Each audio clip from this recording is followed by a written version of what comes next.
like forced rapport. I don't like this phony, like, oh, I see Dallas Cowboys poster or like a jersey or something like that on their back wall. And they're like, oh, you a Cowboys fan? It's like they've got a Cowboys poster on their wall. Of course they're a Cowboys fan. It's like, hey, everybody, welcome back to the How to Sell Insurance podcast. My name is Ryan Federico. I am joined today by the host with the most, Mr. Grant Lieber, fighting out of Phoenix, Arizona. We are down one man today. Mr. Ashton Delango Lunday, oddly enough, is in a pickleball tournament. So we are talking about transitions, and transitions are one of the most important parts of your sales presentation because when done wrong, it can kind of kill the vibe of your sale. If you're transitioning, what we're talking about is how do you move in from building rapport with somebody to presenting prices to somebody, and what are the mechanisms, the staging that you can use to make that feel very natural rather than be off-putting to somebody because you just jump right into pricing or something. So there's a couple areas that we really want to focus on. Number one is going to be between building rapport and establishing the need for insurance. The second one is going to be between establishing the need for insurance and getting into the emotional reason why they want to buy insurance. And then the third one is going to be transitioning out of emotion into presenting prices, which in my opinion is one of the more difficult ones to do. It's the one that gets messed up the most often. And it's one of the biggest reasons why you kind of turn people off from buying from you, because you don't do that transition gracefully enough. So we're going to start off with this first one, which is just when you start off a meeting and you are establishing rapport. We're going to go ahead, for the purposes of this episode, assume that everybody understands when we say establish rapport, what we're talking about. Getting to know somebody, having some bedside manner, having some small talk before you get into the nitty gritty of the meeting. We're going to start off with Grant, sort of talking about after you've established rapport and you feel good about rapport, maybe even how do you know that it's time to start moving off of rapport and into what we're here to talk about and establishing the need for insurance. And then how do you do that? Like, what are your transitional phrases, or how do you typically prepare people to go out of we're becoming friends and into we're here for a purpose? So what do you think, Grant? Yeah, I think this topic's really important because a lot of people that are looking at learning a script, a sales presentation, whatever you might want to call it, a lot of people kind of have this, they don't understand the different blocks that it's really broken into. And so when we think about our presentation, and what we found the most success in is having kind of a defined, section initially to build a little bit of rapport, then having a defined role and purpose, then having a why, then potentially doing some fact finding, and then presenting options. And the way that it works in that linear way kind of removes the reasons for them to think about it at the end if done right, and if you get micro commitments along the way. And so knowing how to complete one section and move on to the next is really important to be able to check all those boxes and not have your presentation be this like long conversation that just goes all in circles and you never get any resolution. So when I think about the first part, so initially, I don't believe in building a lot of rapport, because I think, number one, it's a little disingenuous for me to get on the phone with someone and try and force talking to them about their family or their kids or this and that and the other. So I like to really just start by asking a couple of service level questions. We don't really need to get into the details of that, but it's just a couple of minutes. How you doing? What's this? What's that? And what I'm doing, by the way, is more importantly to me than building a relationship, I'm getting a temperature check for what I'm going to have to overcome potentially, because I want to know if I'm talking to that 30% of people that are just going to buy this no matter what. And they're super, happy go lucky. And, they're excited that I called and they're ready to take action. And I can tell immediately, let's do it. For example, lady yesterday, I get on the phone and she goes, hey, thanks for calling. This is something we've been thinking about for a while, but we're ready to get it taken care of. All right. I knew within the first 10 seconds that even if I screwed up everything, we're going to end with an application. Or I'm maybe... Those are nice. The laydowns are awesome, right? Or maybe I'm talking to the awesome. 10, 20% where I can't see them because it's over the phone, but I can just tell their arms are folded and they're suspicious of this guy on the other end of the phone. So anyway, it's important to kind of get a temperature check so I know what I'm potentially up against. And then after I ask just a couple of questions, I basically just go, hey, let me tell you what I'm here to do today. And then I'd go right into a role and purpose. So my transition from rapport to role and purpose is when it kind of is like, all right, let's get to it. All right, so let me tell you what I'm here to do today, and then go into that role and purpose. Man, I love this. And my answer was going to be something similar to this. It's giving them an agenda for the meeting, right? And I was taught early on in home sales, not in this industry, but in a different industry, that don't kidnap your clients. Tell them where you're going. Give them a game plan for the appointment. Otherwise, they're going to be suspicious and worried the whole time. when is the foot going to drop, or when is the other shoe going to drop? When are they going to ask me for the price, or when are they going to ask me to buy, or whatever? When are they going to give me the price? When are they going to ask me to buy? And if you tell your client up front, hey, here's how this meeting is going to go. Here's kind of what my plan was for this meeting. Are you guys good with that? And you give them an agenda for the meeting, they kind of become at ease and at peace with the way that the meeting is going to go. And they understand that you're not going to pop out with like, hey, buy this right now immediately as soon as they agree with you. And there's some sales resistance that you reduce. And Grant referenced that, called the role and purpose. It's sort of what our company calls it. It's just giving them an idea of what you're here to do and what the meeting is going to entail. So personally, like when I'm building rapport, I feel the same as Grant. I don't like forced rapport.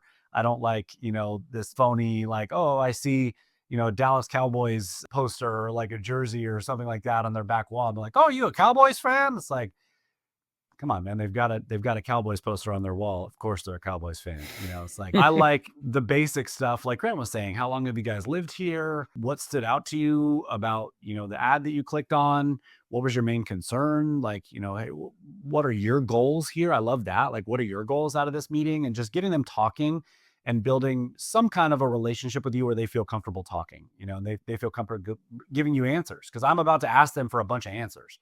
Right. So I want to gauge, like Grant was saying, if I need to do some more warming up, how many layers of that onion I'm going to need to peel off for them to feel comfortable giving me answers and telling me what they're afraid of.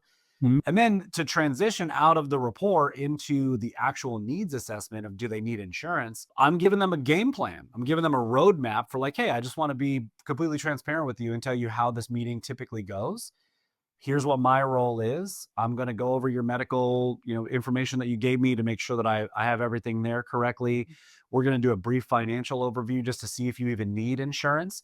And if you don't need insurance, I'll be the first person to tell you that you don't need insurance, and I'll be on my way. If we do establish that you need insurance and you guys feel like you're in a position where insurance makes sense, I'm going to go over a few options with you guys. You'll choose whichever one fits in your budget. And then from there, we'll go ahead and apply for that insurance with the insurance carrier. I think the most important part for me, and that's sort of the end of the segment where I've walked them through, we're going to do medical, then we're going to do financial. If you need insurance, I'm going to show you some options. You guys are going to choose what fits in your budget. We're going to send that into the insurance carrier. That's our agenda for the meeting. That's your step 1 through 5 about what's going to happen here. So you don't need to be worried about me popping out and trying to get you to buy now. When I end that segment, though, I think it's really important, because we've just told them, if you're doing this correctly, we've just told them that they're going to buy insurance today. And so you could raise sales resistance, right? Because you've said something like, we're going to fill out an application and see if you get qualified. Or maybe you said something like, you guys are going to choose an option and that's the one we're going to apply you for, or whatever you say. We've insinuated that at some point in time in this presentation, there's going to be an ask, and they can get tensed up again. So I personally like to relieve that ask in the transition and say something that gives them permission to continue comfortably. So I call it permission to buy. One of those things that I say is, now, listen, just submitting an application doesn't mean that you guys actually get insurance. I wish it did. I wish that, I could just wave a magic wand and you get insurance, but that's not up to me. The insurance carrier is going to do their due diligence. They're going to underwrite and look at your medical records and history and things like that. And if they approve you, we're going to have a little bit of time to change this. So they're going to send out the policy, and we're going to have, some time that we can raise coverage or lower coverage, or raise the number of years or lower the number of years. It's flexible, and nothing that we do today is necessarily set in stone. So does that sound like a good plan? So now I've just alleviated the pressure of like, you have to make a final decision today. Super important for anybody that you meet that has like an engineering mind, right? And they're a process oriented person, an accountant, where like they want to evaluate all options before they make a decision. Well, you're getting think about it from those people because you made them think that today's decision is final. Where if I open this up and I say, listen, we got time to change this. It's flexible, it's malleable. We can add years, take years away. You can shop around. All we're going to do is see if you get approved. It eases the transition to have them settle back down and be comfortable giving you the real reasons why they want insurance. If you have them feel like this is going to end in a close, it's real difficult to pull out the actual reasons why they want insurance, because now you're their adversary, right? The more information they give you, they're leading themselves to this close and to being sold.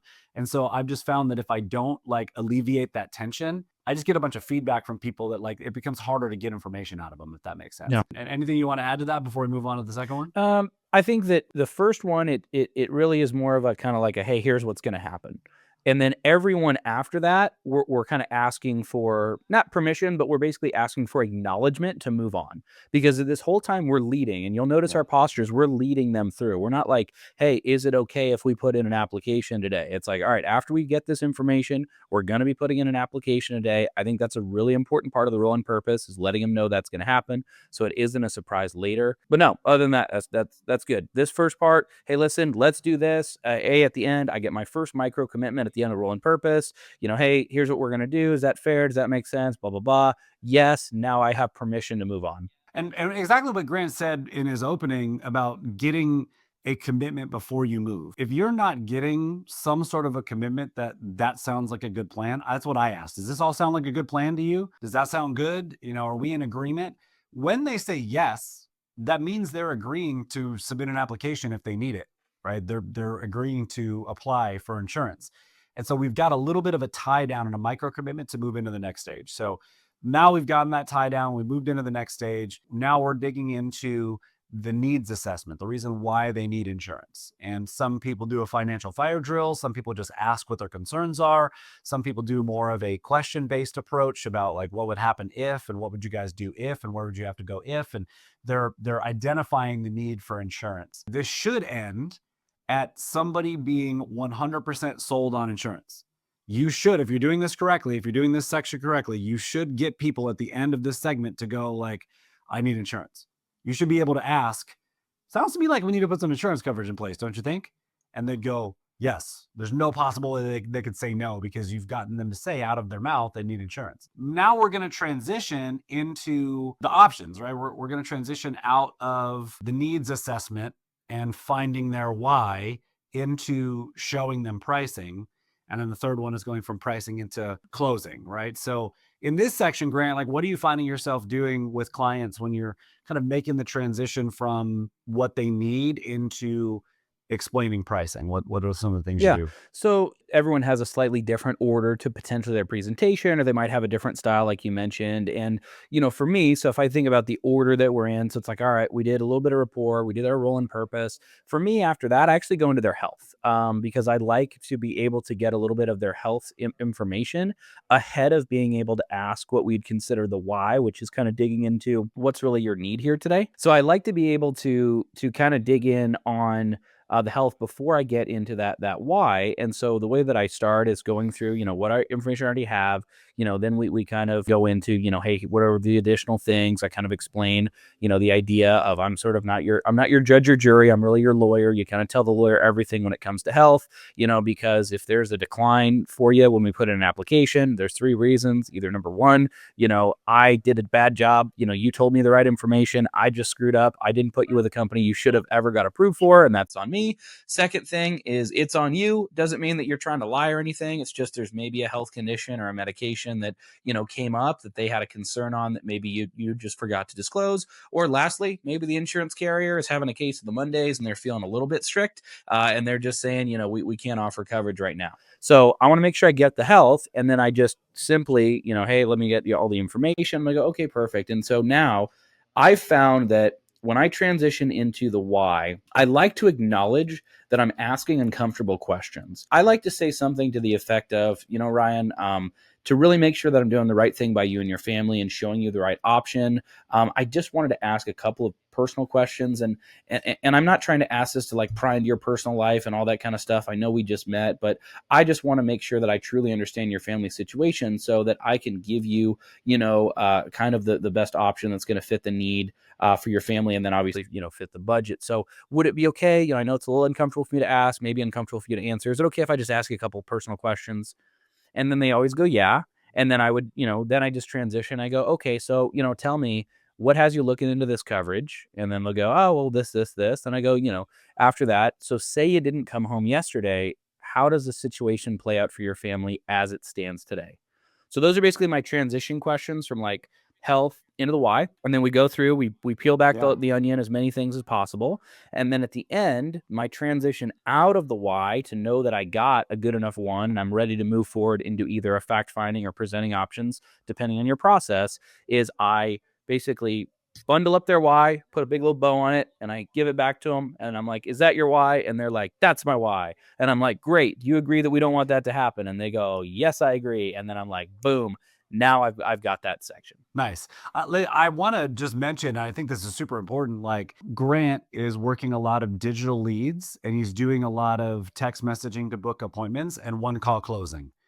Right. So something like if you're a little bit more like me and you're calling analog leads and you're getting a lot of this information in the first call and you're booking an appointment for the second call and you're sort of a lot of this has been established where Grant is doing a lot of this one-on-one. And some of you on there might be doing a lot of this in your first call because you're doing a one call close and you're working a digital lead with people that are, you got them on the hook now and you're going to go for the sale now. It's really important to understand there's a little bit more transition that needs to happen in a one call close than the second time you talk to somebody after you've prepared them with exactly what they're going to need and they're in a comfortable space where they can both decide on insurance.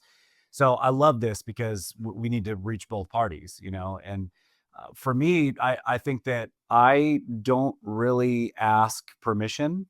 You know, I think that I just, maybe I've just been doing it for so long that I get a sense of if somebody's off put by a question, or maybe I just ask questions that are phrased in a way that doesn't seem so personal, right? And I'll just go into diving right into like, hey, well, how much are all of your bills combined? You told me your mortgage was X amount of dollars per month. How much money do you think is just estimated coming out of your bank account every month? And going to bills and car payments and credit cards and utilities and food and all this stuff. And then what's your average? What's your income after taxes? What gets deposited in your bank account? How about you, Mrs. Smith? And I ask questions sort of like a doctor would in a waiting room. When the doctor comes in, they're not like, hey, do you mind if I ask you a couple questions about this concern that you came in here for? But again, I've already gone through some of that on the first call and I've booked an appointment and told them what to expect, where Grant needs to get that permission before he moves on because he hasn't established that with them yet and doing a one call close. So I think that's awesome. I agree about the transition, out of this into pricing or, into going over options. I just think that at the end of this, it should be so obvious. Like if you're going into the situation of why they need insurance, you should be able to say at the end of, going into their why, sounds to me like we got to put some insurance coverage in place, don't you think? And there should be no way that they say no if you're doing this right. It should be like the easiest question for you to answer or for you to ask them and to get an answer ever, because it should just be like so obvious that they need insurance, that their life would be terrible if something happened and they didn't have insurance. And if you're not at that place, you need to ask more questions in the why, or better questions in the why. You need to expose why they need insurance a little bit more and get to their emotional reason for needing insurance. But if you get that out, you should just be able to say, man, Grant, I mean, sounds to me like we got to put some insurance coverage in place, don't you think? And Grant will be like, absolutely. Now I've gotten that key, I've gotten the tie down, I can transition into pricing. This was a little weird because now we're going from this like, hey, we're friends and we're building rapport to like, oh, we're getting into your emotional reason why you want to get insurance. And now we're transitioning over into this like sterile logic, facts and figures, dollar amounts. Like it's a big gap to cover. And so how do you normally transition? Do you say anything specifically when you're like winding down out of the why and then into presenting prices? Or what do you typically Well, I do? think it's important to know that at this stage, you've already sold the policy. And if you haven't done these things, like you haven't got the kind of commitments that you just discussed, and you haven't asked these types of questions, you have not earned the right to show pricing. I always like to think of it as like there's always two sales going on. There's me trying to sell them to buy insurance, and them trying to sell me that they don't need to buy insurance, or they don't need to buy insurance from me, or they don't need to buy insurance from me today. And so a lot of times our clients are selling us and they're better salespeople than we are. So I think that it's important to know that you only basically, I should say, you are in the right or they are in the right, whatever. You only move into pricing if you've gotten all these micro commitments. If you haven't, then you need to identify what that objection is before it can even arise. Like, for example, if you have someone where you're trying to dig into the why and you're trying to ask them about their situation, and they're like, yeah, I don't know, man. Can you just tell me what the prices are? Okay. No, hey, listen, like I get it. I want to show the prices. I just want to make sure I'm doing the right thing by your family. No, no, no. But listen, like just give me the number. Just give me the number, man. I'm like, all right, listen, prescription without diagnosis is malpractice. So if you want me to commit malpractice and just give you a number, here's the deal. The deal is you have to say yes no matter what it is. Is that fair? I love that. um, Oh man, the, that's so little, good. little tangent, I no, little no. So let's tangent. talk about that for a minute. It's so no, it's not a tangent because this stuff is going to come up like when you're going over prices. I love that. I think that like a lot of agents get stuck in this place, and so one of the ways that I typically overcome it is I'm like, hey, imagine that you went to a car dealership and you just said, how much does a car cost? All right. Well, that car salesperson is going to be like, what kind of car do you need? Do you need a sedan? Do you need a truck? Do you need a van? Like, do you want a new car, a used car? Does it have three wheels? Does it have four? Does it have leather? Like, what kind of car do you need? I would love to give you a price for a car, but I don't really know what you need. And so if you're getting somebody who's like standoffish to giving you information, that's kind of difficult to give them pricing because you don't know what they need. If they like, they're not coming to you because they need pricing. They can go on Google and get pricing. They can go on AAA and get pricing. Like they can go on, their car insurance company and get pricing. They want a professional to listen to their concerns and tell them this product solves your issues. That's what they're looking for. And they're just masking that under not wanting to be sold. And so they're pushing back against you because they don't want to be sold. You triggered some sales resistance. So if we reduce that sales resistance with some, some humor, I love what Grant just said, like having some kind of humorous interaction, it's going to be easier to show them pricing and have them at least agree that they're going to choose one of those options. So Yeah, anyway, continue. Go for it, man. you're right. And if you have kind of an analogy like that, that like kind of makes it simple and makes it playful, people really get it. And I've seen a lot of people Yeah. that, are big, when we used to go see people face to face, you can see the expressions. And now on the phone, we've trained ourselves to kind of feel the expression and feel the tonality. But we used to be able to see people, just really be very clearly the arms crossed, I'm looking at you like I'm clutching my purse because, you're about to steal it from me. And then you ask this, you tell these kind of things, and really the walls come down. So anyway, when it comes into that transition, into pricing, and let's just lump maybe the why and the fact finding into one. Let's just kind of assume you maybe already done that at this point, Yep. because just like you mentioned, if you walk on a lot and you want to buy a car, I need to know a couple things. Like, what do they always ask you? What are you looking for? What's your budget? Do you want to buy cash? Do you want to refi it? So like knowing what type of thing you're looking for and what budget you have for that thing are things that need to be asked before we show options, right? So once we've established what that is, the way that I go into options is I basically tell them I just tell them what it is. So, all right, here's the deal. From what you shared with me, sounds like the necessity is to accomplish this, this, and this. Would you agree? Yeah. Okay. And then it sounds like budget wise, you're kind of in this range. Is that right? Yeah. Okay. Well, here's kind of what we can do. So now this transition might change depending on if you can actually get them what you want or if you can't and you have to make some adjustments. So, for example, if I got somebody who's 40 years old in really good health and they want $300,000 of coverage and their budget is $100 a month or less, I can make that happen. If I'm talking to someone who's 80 years old and they want to get a $50,000 policy and their budget is $50 a month, I can't make that happen. So I have to adjust the expectation. So I want to be extremely transparent and open. If I can't get them exactly what they want, I want to bring that up immediately before I show the number, because I don't want to go, hey, listen, I can't do what you want to do is actually going to be 400 a month. And they're going to go, okay, then I don't want it. So If I can do what they want, boom, hey, here's what you want. Here's maybe two variations. Here's the 300,000 you want, and then here's 300,000 with return of premium, or maybe here's a term option, or maybe here's an IUL option. I don't know. But if it's something where I have to make an adjustment, I'd say, hey, listen, based on what you shared, here's really your options. I know you're a little bit, when you get into your 80s, when there's some health conditions, it doesn't get as cheap to kind of have these coverage, but luckily there are companies that will still cover you. Like I try and turn it into like we're lucky to get covered at all. So here's kind of the expectation. So we're either going to have to make an adjustment by having to have a little bit lower coverage than maybe what you were hoping to accomplish, but it's still going to accomplish XYZ.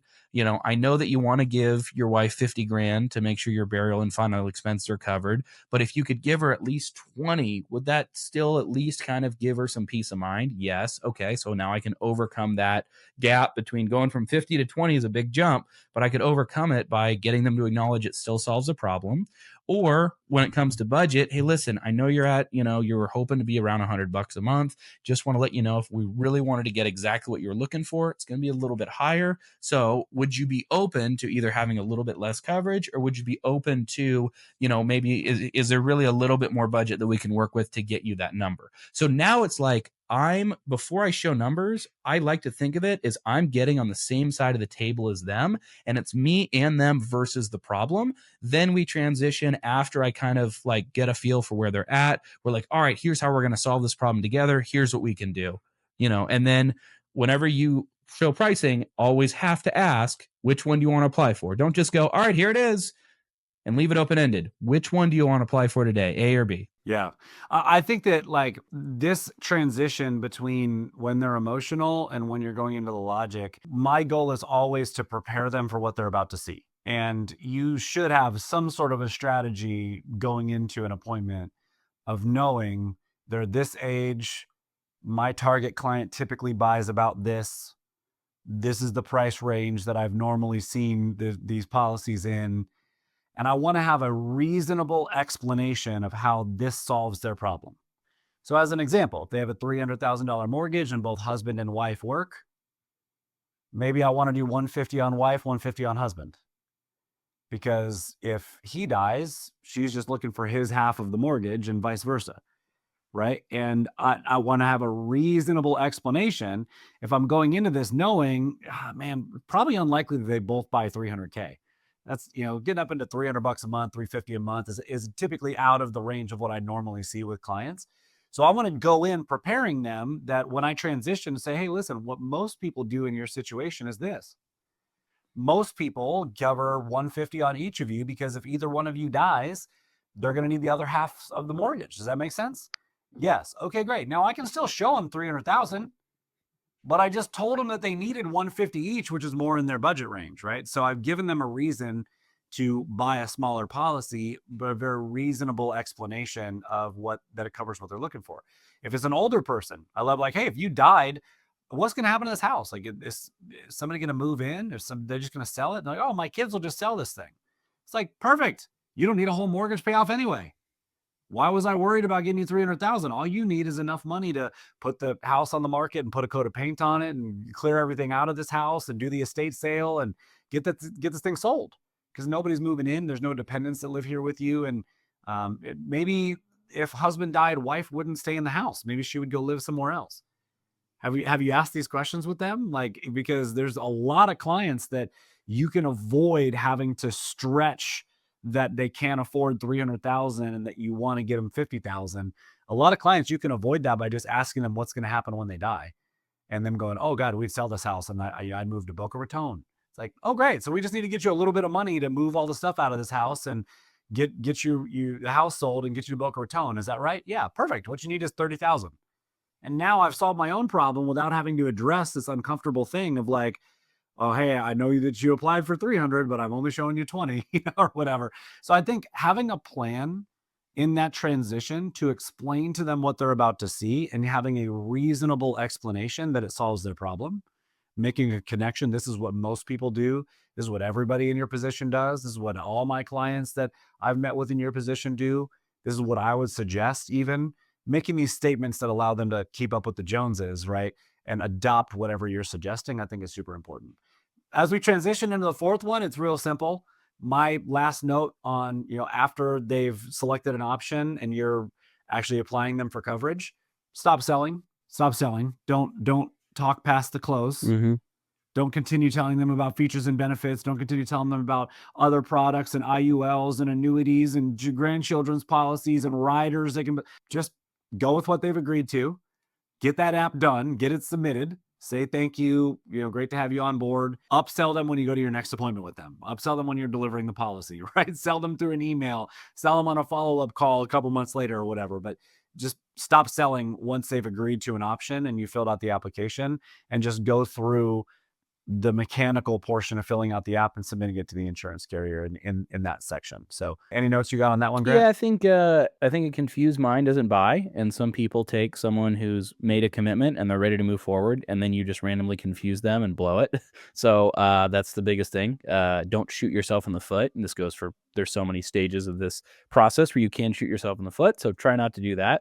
But yeah, once you transition, you don't need to ask for confirmation. That's another part of these transitions. Is like when you get some acknowledgement, don't like sometimes they'll be like, all right, do you want to apply for A or B? And they're like B.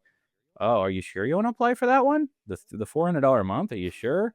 No, no, no, no, no. And I'm like, okay, and it's gonna be $480 a month. Are you sure you can afford that every yeah, month? and This then is they're like, like, God, stop. yeah, well, actually, I don't know, maybe I can't. So, don't once you get kind of that commitment and they say, yeah, you go right into the application. You okay, perfect. Here's what I need. This, boom, boom, boom. Another part about these transitions is know what they are ahead of time.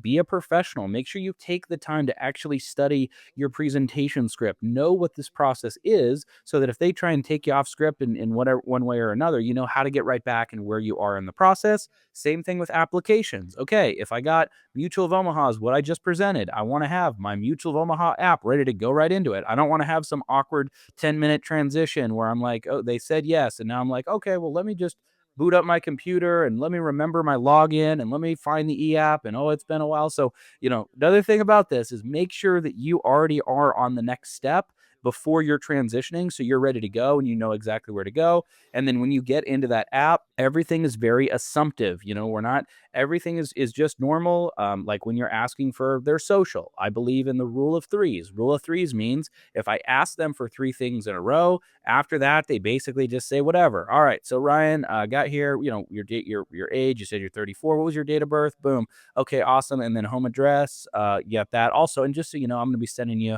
I know I texted you my virtual card. I'm actually going to send you a physical card in the mail. So okay, cool. Date of birth, address. Oh, and what state were you born in? Have you always been in California, or is that okay? You were born in California, perfect. And then okay, and social.